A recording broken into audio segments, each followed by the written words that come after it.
বাবা এসে বললেন, ওমর ফারুক আমার ছেলে কথা শোনে না, বেয়াদব। ওমর ফারুক ছেলেরে ডাকলেন, বাবা তুমি তোমার আব্বাজানের কথা শোনো না, এটা তো কবিরা গুনাহ। ছেলে বলে, ওমর ফারুক সব দায়িত্ব আল্লাহ ছেলে মেয়েদেরকে দিয়েছে। ওমর ফারুক বললেন, অবশ্যই দায়িত্ব দিয়েছে। তাহলে বলেন আমার বাবার দায়িত্ব কি? উনি বললেন, প্রাইমারিলি প্রথমত 3 দায়িত্ব।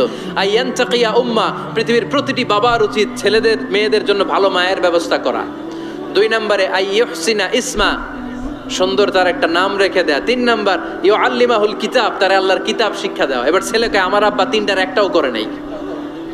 এবার ওমর ফারুক রেগে গেলেন, বাবার কাঁধে ধরলেন, বললেন, তুই ছেলের জন্য বিচার নিয়ে আসলি, তোর 3টা দায়িত্বের একটাও তুই পালন করিস নাই। ছেলে বলে, আমিরুল মুমিনিন, আমার মা নর্তকী, আমার মা মাজুসি, আমার মায়ের মধ্যে কোনো আদব কাদব নাই, সুন্দরী দেখে আমার মা রে বাবা বিয়ে করছে, আমার মায়ের কাছ থেকে জীবনে কিছু শিখি নাই।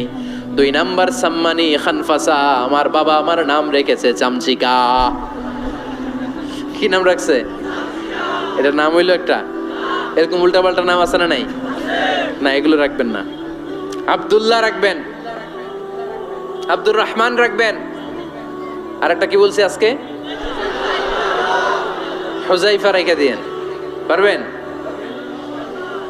ওয়ালাম ইউআল্লিমনি হারফাম মিন কিতাবিল্লাহ, আমিরুল মুমিনিন, শুধু তাই না, আল্লাহর কোরআনের একটা অক্ষর আমার বাবা কোনোদিন আমারে শিক্ষা দেয় নাই।